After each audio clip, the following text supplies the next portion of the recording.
From West Virginia Public Broadcasting. Support for the Legislature Today has been provided by the following. The High Technology Foundation, headquartered at the I-79 Technology Park in Fairmont. Online at wvhtf.org. Connecting West Virginia families and businesses through high-speed internet services. Learn more about connecting at frontier.com. At the Legislature today, lawmakers begin the routine of the final week of the 60-day session, passing bills they favor, killing bills they don't.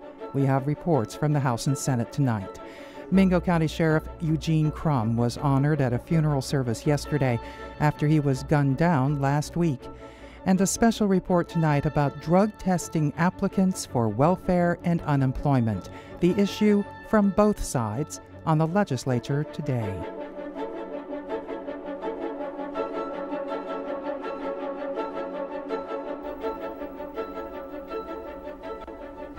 Good evening, I'm Beth Voorhees. This session, we've seen a House gun bill die in the Senate and a Senate gambling bill die in the House. Dave Mistich takes a look at another bill that died today in the House Health and Human Resources Committee. With the committee having only one bill on their agenda today, Senate Bill 428 received the committee's full attention. The bill would allow health departments around the state to bill insurance companies and individuals for HIV and other STD tests. Delegate Patrick Lane of Kanawha County expressed his concerns about the bill. Well, I understand the budget constraints that are out there. I also think it's important for us from a public health standpoint to understand that most of the people, presumably, who would show up at a county health department and seek these tests are probably not going to have the insurance coverage or the wherewithal to pay for the tests themselves. Dr. Marion Swinker, Commissioner for the West Virginia Bureau of Public Health, took to the podium to explain the reasons for the bill and fielded questions from delegates. The purpose of the bill is to allow health departments, if they choose and if they have a mechanism, to seek to be reimbursed for the time, their staff time involved in collecting the specimens from people who present for HIV testing. There are about 20 health departments now who bill for vaccinations. They never turn anyone away because of inability to pay, but if people do have resources that if they have health insurance, then they can bill health insurance. And we anticipate the same approach would be taken to the collection of HIV specimens. Many delegates raised concerns over the implementation of the Affordable Care Act. Some, like Delegate Denise Campbell of Randolph County, said it's too early to pass the bill when the state is still deciding on how ACA will be implemented. There's a big question out there, and I think that's what's maybe making some of us feel uncomfortable, is because it's sort of the unknown right now. And I mean, how can we know? We're sort of like maybe putting the cart before the horse, maybe. Because we don't know. Delegate Cliff Moore of McDowell County asked Swinker if the agency could finance the free testing on their own. Dr. Swinker, let me preface my comments by saying I'm not trying to be adversarial or confrontational. But are you telling this committee that given the vast repository of resources that's contained within the Department of Health and Human Resources, we can't find $200,000 somewhere to make this program work effectively and efficiently?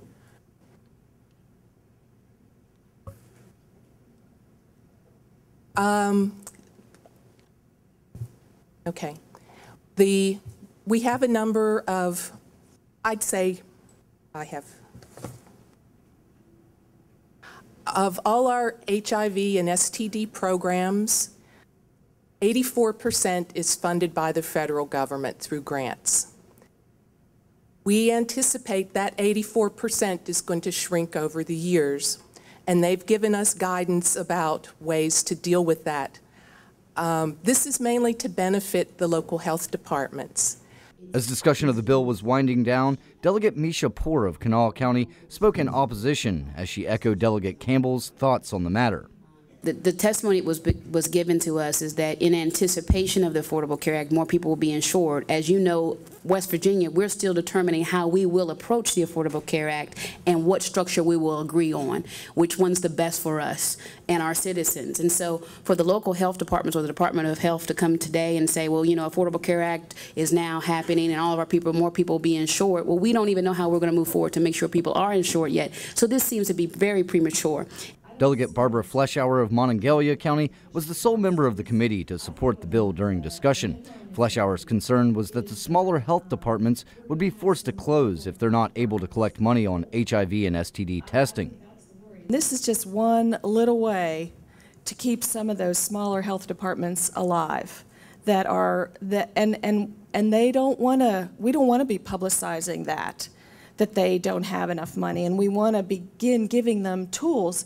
We already charge for some things at health departments. This is just one little test that we're by law now not allowed to charge. People still go to get other testing and to get other services and pay a sliding scale. It's not like this is going to be so hard to implement.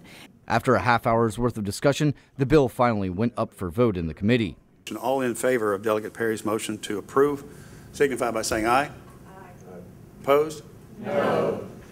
And was overwhelmingly rejected. For the Legislature Today, I'm Dave Mistich in the House of Delegates. As the Senate began its final week, lawmakers considered a number of their bills that had been amended by the House and sent back over for Senate approval. Ashton Mara reports. Senate will come to order. The Senate will come to order. Motion. As the Senate came to order this morning and finished their normal introductions, they moved on to a long list of House items for their consideration. The body sent over 7 bills, which had been amended and needed Senate approval.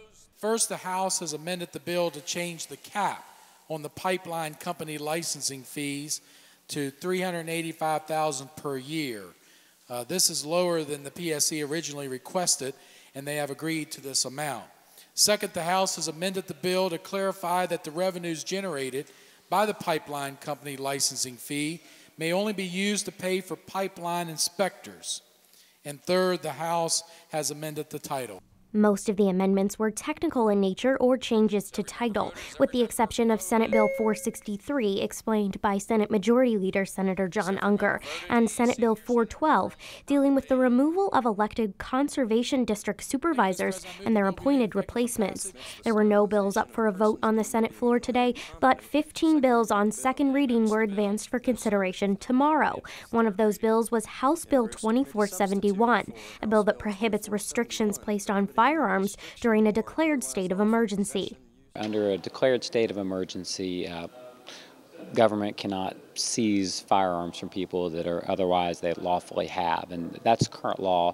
This would establish some limited exception to that and make clear that if that is done to a person, they have the right to get their gun back. Another bill that will be put to a vote tomorrow, House Bill 3086. The bill would transfer the West Virginia Industrial Home for Youth, located in Salem, to the Division of Corrections. The facility would then become the Salem Correctional Center for adult prisoners. Palumbo says this bill goes along with the governor's prison reform bill passed by the Senate earlier in the session. Essentially, it's transferring the oversight of that facility from juvenile services to the correctional facility. So that should greatly help our prison overcrowding situation. It's going to add, I think, about 300 beds to make them available for prisoners in our system. House Bill 2553 was also advanced to third reading. The bill allows the Secretary of State's office to dissolve corporations or LLCs for failure to pay fees. Palumbo moved to amend the bill on the floor, requiring the Secretary of State's office to give 30 days notice by mail to the corporation so they have the opportunity to rectify and pay their fees. For the Legislature Today, I'm Ashton Mara in the Senate. Hundreds gathered at Mingo County Central High School Sunday afternoon to honor the most recent West Virginia officer killed in the line of duty, Sheriff Eugene Crum. The mourners included police officers and dignitaries from across the nation. Judge Michael Thornsberry remembered 59-year-old Sheriff Eugene Crum for his love for his family, his faith, and his commitment to his community. Crum, who spent just 93 days in office, was shot and killed outside the Mingo County Courthouse in Williamson last week as he ate lunch in his car. Almost notorious in the county for his campaign promise to rid southern West Virginia of its prescription drug problem, Thornsberry remembered the last conversation he had with the sheriff. Crum was receiving threats due to his diligence, but Crum told him he wasn't concerned and that he would fight on. He loved this county. Many of us serve, and people have throughout the years, and we all think that we love our community and we love our county. But he was one elected official who truly, truly loved his county. It wasn't in public conversations he would say so. It was in private conversations. Often your character is not shown by what you do in public. It's what you say and do in private. And he loved his county. And let me tell you, they loved him back. They loved him back. And he served this county. He served it as a correctional officer. I heard many stories about those years in the old Mingo County Jail. He was a soft and gentle man. But when he wore a uniform, he carried out his duties. And if he had to be the toughest guy in the room, he could be the toughest guy in the room, just to carry out his duties. But he always had a heart. He had a heart for those that he arrested. He was always trying to change them, to make them better, to send them back to their communities whenever in a whole fashion, for the betterment of their community and for the betterment of the family. Crum had been an officer for the Matewan Police Department for many years. He spent even more as the chief of police in Delbarton, and then he went on to be a magistrate for 10 years. Mingo County Commissioner John Mark Hubbard recalled spending time with Crum as he was campaigning for sheriff. Eugene, why do you want to be sheriff? You could be magistrate for as long as you want to sit there. Why do you want to be sheriff? And he looked with me with certainty and clarity, and he said, John Mark, it's what I'm called to do. I want to make a difference. And for us who have lived under the leadership through his time as being the sheriff, we know that that leadership and that change has taken place. And shame on anyone in this room within the sound of my voice who will not make sure that the change that this man laid his life down for does not continue.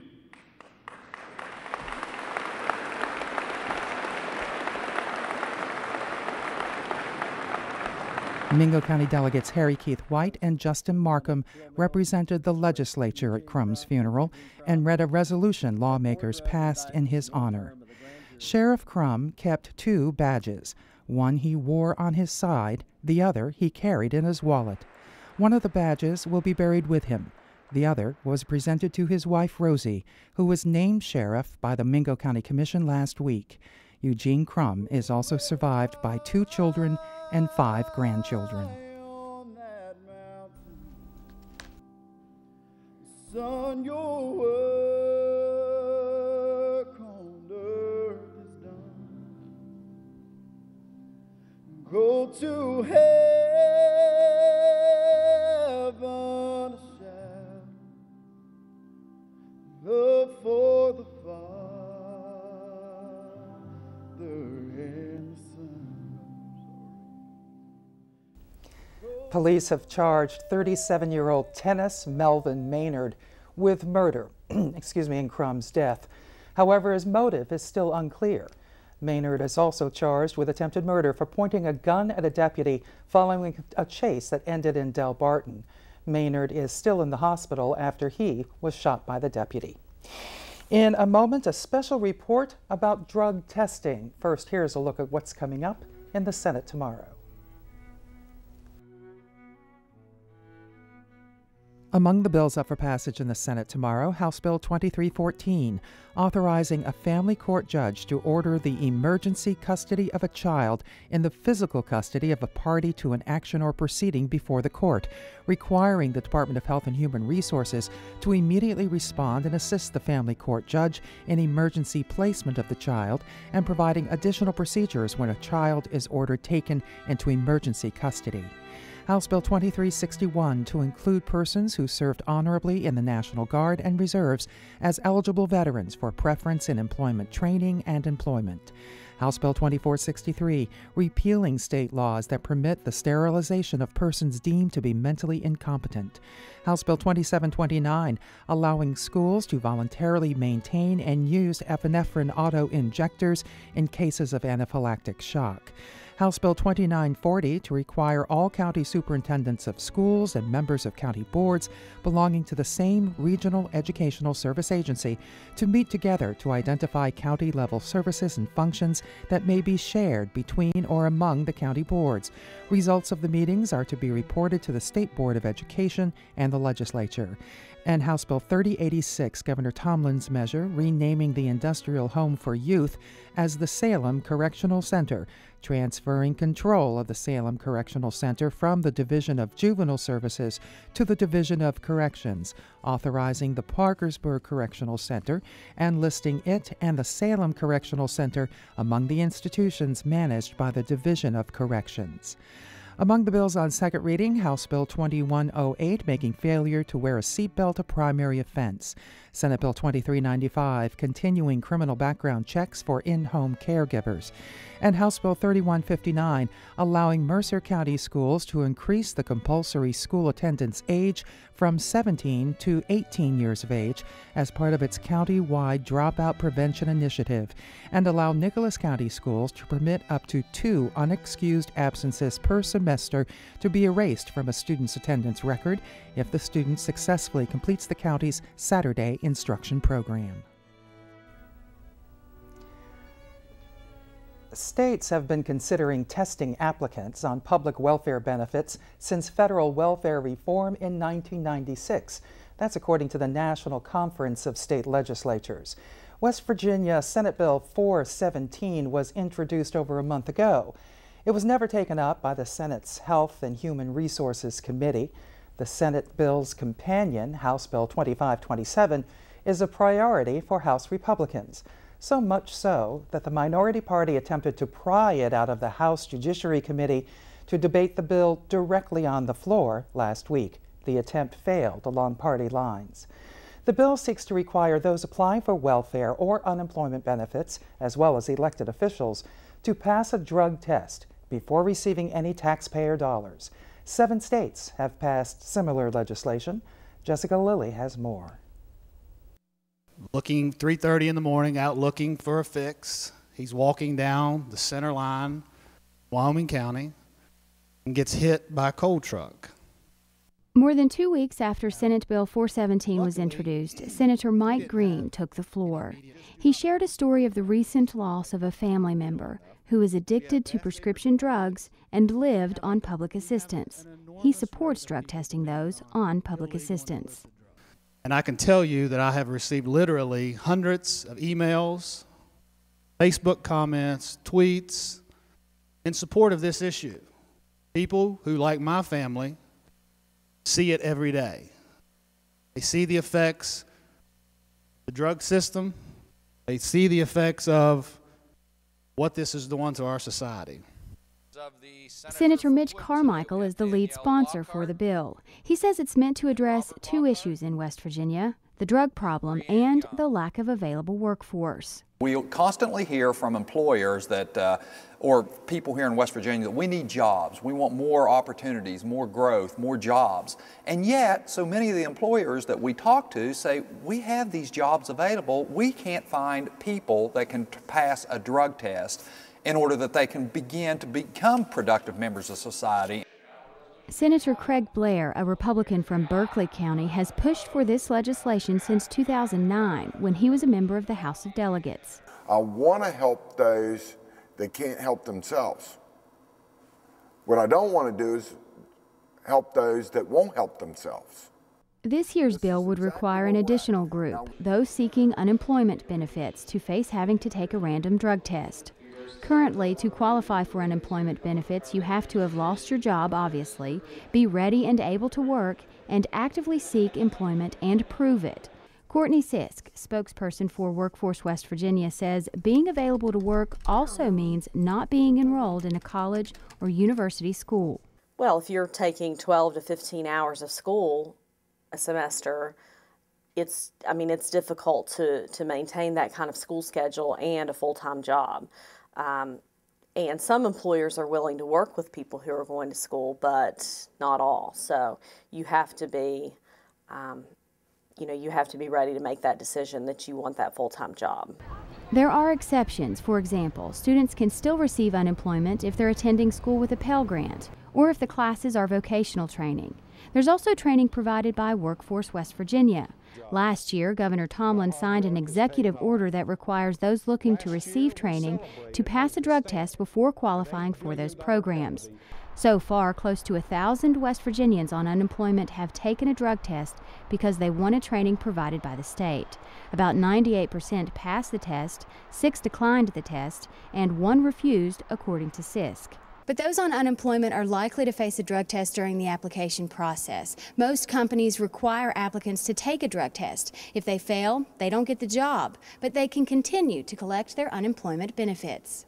When a person goes to apply for a job and receives, recommendation for the employment and so forth, they're frequently, almost without exception, required to take a drug test. And so we're merely saying this is a great message to the employers throughout America to say, come to West Virginia. We have a qualified, certified, drug-free workforce that these people can begin employment immediately. If Senate Bill 417 is passed, the person that fails a drug test would be referred to a treatment program. The cost of treatment would be the burden of the substance abuser. The tests cost about $47 each, and House Health and Human Resources Chairman Delegate Don Perdue of Wayne County says that's the problem. Perdue argues that taking away public assistance will not solve the problem or save any money. He says in the long run, it's the taxpayers that still pay. This year in West Virginia, we will spend $900 million in uncompensated care. This is for people who don't have any support systems and can't pay for their care. That number will grow by the fact that the greater number of people that we deny any benefits to because of a substance abuse problem. It is a Gordian knot, and we can't simply untie it by cutting through it. It's got to be untangled a thread at a time. Still, Perdue doesn't expect the topic to go away anytime soon, but he hopes that drug addiction would be recognized more as a disease rather than a choice. We need to be looking to act to help recover as many of those walking wounded in the war on drugs as we can. There are going to be some that won't, just as there are terminal illnesses throughout this world and in this country. But there are many, many who can be recovered, put back in the system, become productive, and can do something profound in terms of their own brothers who are addicted and who have substance abuse problems. Because if you see a success, it makes it easier to want to become a success. According to the National Conference of State Legislatures website, at least 7 states have passed similar legislation, including Arizona, Florida, Georgia, Missouri, Oklahoma, Tennessee, and Utah. 12 other states had similar proposals in 2010, but did not become law. For West Virginia Public Broadcasting, I'm Jessica Lilly. And drug testing bills were never taken up by the House or Senate this session. Now here's a look at what's coming up in the House tomorrow.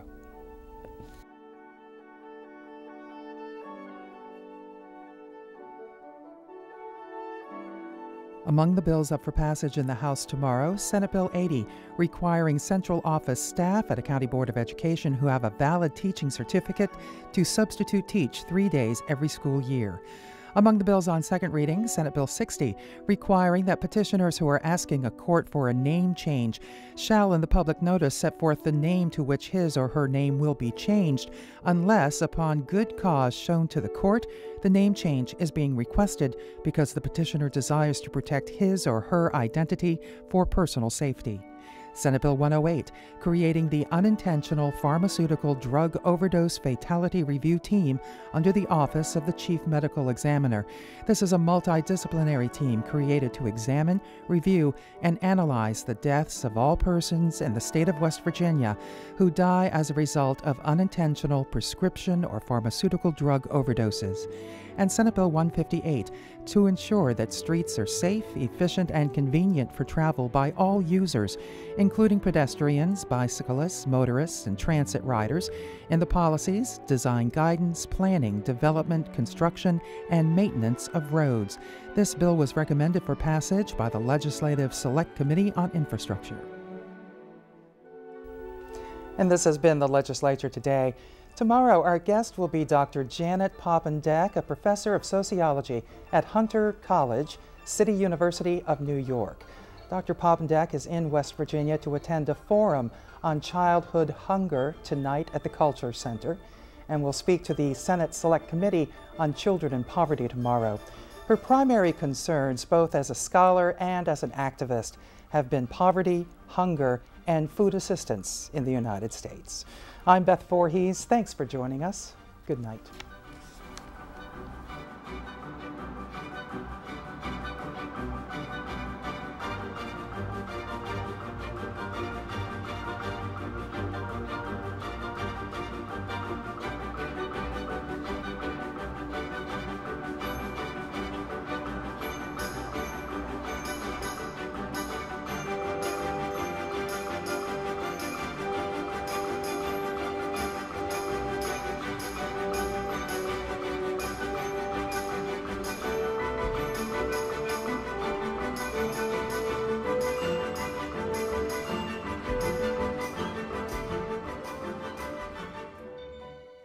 Support for the Legislature Today has been provided by the following. The High Technology Foundation, headquartered at the I-79 Technology Park in Fairmont. Online at wvhtf.org. Connecting West Virginia families and businesses through high-speed internet services. Learn more about connecting at frontier.com.